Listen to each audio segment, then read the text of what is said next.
Welcome to family recipes Tamil. நம்ம இன்றைக்கி பார்க்க போகிறது கட்லெட். நம்ம பேக்கரியிலலாம் குழந்தைங்களுக்கு வாங்கி கொடுப்போம். இது ரொம்ப சத்தானது, ஏன்னா வெஜிடபிளில் செய்கிறது. அதனால் நம்ம இதை வீட்லேயே செஞ்சு குழந்தைங்களுக்கெல்லாம் ஈஸியாக செஞ்சு கொடுத்துடலாம். அதை எப்படி செய்யலாங்கிறத பற்றி நம்ம இன்றைக்கி வீடியோவில் பார்க்கலாம். இப்போ வீடியோக்குள்ளே போகலாம்.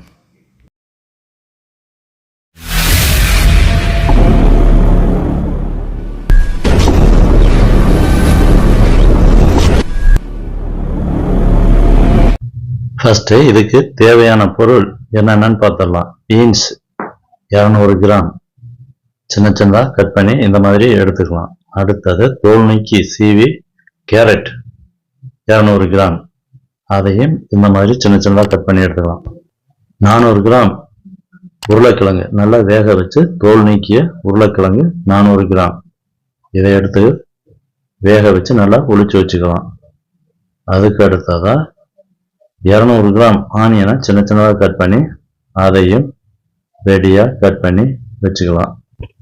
பச்சை மிளகாய் காரத்துக்கு தகுந்தாப்படி ஒரு 5 பச்சை மிளகாயை சின்ன சின்னதாக கட் பண்ணி வச்சுக்கலாம். காரம் அதிகம் தேவைப்பட்டால் அதிகமாக போட்டுருங்க, கம்மியாக தேவைப்பட்டால் கம்மியாக போட்டுருங்க. 150 கிராம் பச்சை பட்டாணி, அதையும் ரெடியாக வச்சுக்கிட்டு கருவேப்பிலை கொத்தமல்லி ஒரு கைப்பிடி அளவு சின்ன சின்னதாக கட் பண்ணி அதையும் ஒரு கப்பில் ரெடியாக வச்சுக்கலாம். இப்போ கடாயில் தண்ணி ஆட் பண்ணி நம்ம ஏற்கனவே கட் பண்ணி வச்சுருந்த கேரட்டு, அடுத்தது பீன்ஸு, பச்சை பட்டாணி இதெல்லாம் போட்டுட்டு இதுக்கு தேவையான அளவு உப்பு போட்டு நல்லா வேக விட்டலாம். இது ஒரு அரை வேக்காடு அளவுக்கு இருக்கணும். அதாவது கையில் பிடிச்சி நசுக்கணும், நாம நல்லா நசுக்கணும். அந்த அளவுக்கு வேக வச்சு நல்லா வடிகட்டி எடுத்துக்கலாம்.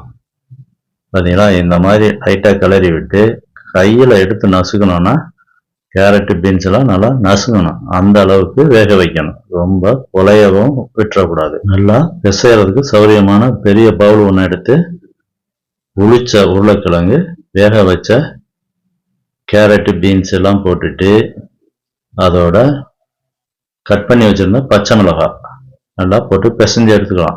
அதுக்கு அடுத்ததான் ஆனியனை கட் பண்ணி வச்சிருந்தோம் இல்லையா, அதையும் போட்டு கொத்தமல்லி கருவேப்பிலை 2 ஸ்பூன் இஞ்சி பூண்டு பேஸ்ட், இதோட மசாலா பொருள்லாம் ஆட் பண்ணிடலாம்.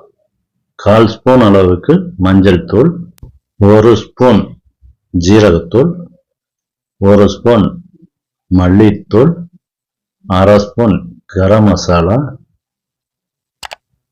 1/2 ஸ்பூன் பெப்பர் பவுடர் மிளகுத்தூள், 1/2 ஸ்பூனுக்கு கொஞ்சம் கம்மியாகவே போட்டுக்கலாம்.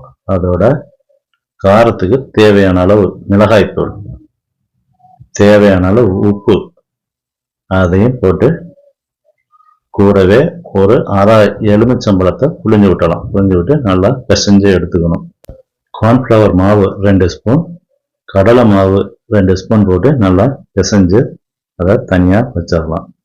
அதுக்கு அடுத்ததான் நம்ம வீட்டில் டீக்கெல்லாம் போட்டு சாப்பிடுவாங்க இல்லையா, ரஸ்க்கு, அதை ஒரு பாக்கெட் வாங்கி சின்ன சின்னதாக கட் பண்ணி மிக்சி கப்பில் போட்டு நல்லா பவுடராக அடித்து வச்சுக்கணும்.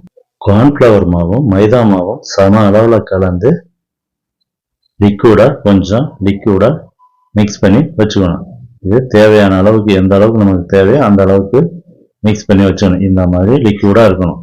இப்போ நம்ம கட்லெட் மாவு ரெடி பண்ணி வச்சோம் இல்லையா, பிசைஞ்சு வச்சோம் இல்லையா, அதை எடுத்துக்கணும். அதுக்கு முன்னாடி நம்ம கையில் நல்லா எண்ணெயை தடவிட்டு ஒரு லெமன் சைஸுக்கு நம்ம பிசைஞ்சு வச்ச கட்லெட்டை எடுத்து நல்லா உருட்டிக்கணும். நல்லா உருட்டிட்டு அதை நல்லா அமைக்கி விடணும். ஒரு ரவுண்ட் ஷேப்புக்கு வர்ற மாதிரி நல்லா அமைக்கி விடணும். அமைக்கி விட்டு ஏற்கனவே மைதா மாவும் கார்ன்ஃப்ளவர் மாவும் போட்டு கலந்து வச்ச லிக்விட் இருக்கு இல்லையா, அதில் போட்டு பெரட்டி எடுத்துக்கணும். பெரட்டி எடுத்துட்டு நம்ம ரஸ்க் பவுடர் வச்சுருந்தோம் இல்லையா, பவுடர் பண்ணி வச்ச ரஸ்க் மேலே போட்டு நல்லா பெரட்டி எடுத்துக்கணும். அந்த மைதா மாவு தெரியாத அளவுக்கு நல்லா ரஸ்கில் போட்டு பெரட்டி எடுத்துக்கணும். பார்த்தீங்கன்னா, இந்த மாதிரி எடுத்துட்டு நல்லா ஒரு அழகான ஷேப்பில் பெரட்டி எடுத்து இதை தனியாக ஒரு பிளேட்டில் வச்சுக்கணும்.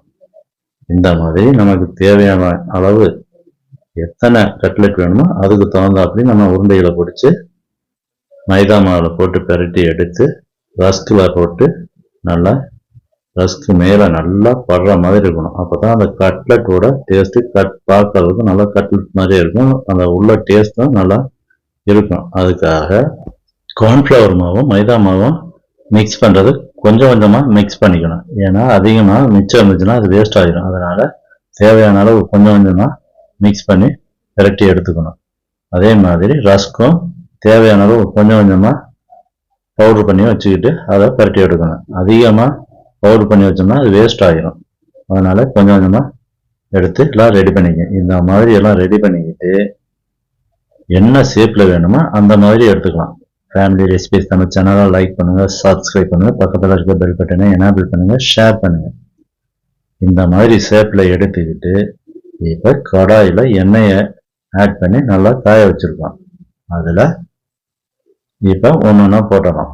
அதிகமான சூட்டில் இருக்கக்கூடாது. எண்ணெய் ரொம்ப காஞ்சிருக்கக்கூடாது. மீடியம் ஹீட்டில் இருக்கணும். இல்லை அப்படின்னா கருகிடும். உள்ள கட்லெட் வேகிறதுக்கு முன்னாடியே மேலே கருகி போயிடும். அதனால் மீடியம் ஹீட்டில் கம்மியான ஹீட்டில் இருக்கணும். பார்த்தீங்களா? இந்த மாதிரி போட்டு ஒன்றா போட்டு லைட்டாக பரட்டி விடணும். மீடியம் ஹீட்டில் வச்சு அப்பப்போ பரட்டி விட்டுக்கிட்டே இருக்கணும். பார்த்தீங்களா? இந்த மாதிரி பரட்டி விட்டுக்கிட்டே இருந்தோம்னா மேலே வந்து எண்ணெய்க்கு மேலே மிதக்க ஆரம்பிச்சிடும். அந்த கண்டிஷனில் நல்லா வெந்துருச்சுன்னு அர்த்தம். பார்த்தீங்களா? இப்போ கட்லெட்டு நல்லா வெந்துருச்சு. இப்போ நம்ம இதை எடுத்துடலாம். இந்த கண்டிஷன் வரை தான் எடுக்கணும். அதுக்கு முன்னாடி எடுத்தோம்னா உள்ளே வேகாது. அதிக ஹீட்டில் வச்சுருந்தோம்னாலும் மேலே கருத்து போயிடும். இந்த மாதிரி கண்டிஷனில் நம்ம எடுத்துக்கணும். இந்த மாதிரி செஞ்சு கொடுத்தா குழந்தைங்கள்லேருந்து பெரியவங்க வரைக்கும் விரும்பி சாப்பிடுவாங்க. ஏன்னா இது எல்லாமே உள்ளே இருக்கிறது வெஜிடபிள். அதனால் சத்தானது. சில குழந்தைங்கள்லாம் காய்கறியெல்லாம் விரும்பி சாப்பிட மாட்டாங்க. இந்த மாதிரி கொடுத்தா ஈஸியாக சாப்பிட்றாங்க. நல்லா உடம்புக்கு நல்லது. ஊட்டச்சத்தும் அதிகமாக இருக்கும். பார்த்தீங்களா? அழகான கட்லெட் நமக்கு ரெடி ஆயிடுச்சு. இந்த மாதிரி செஞ்சு கொடுங்க. ஃபேமிலி ரெசிபிஸ் தமிழ் சேனலை லைக் பண்ணுங்கள், சப்ஸ்கிரைப் பண்ணுங்கள், பக்கத்தில் இருக்க பெல் பட்டனை எனேபிள் பண்ணுங்கள், ஷேர் பண்ணுங்கள். நன்றி, வணக்கம்.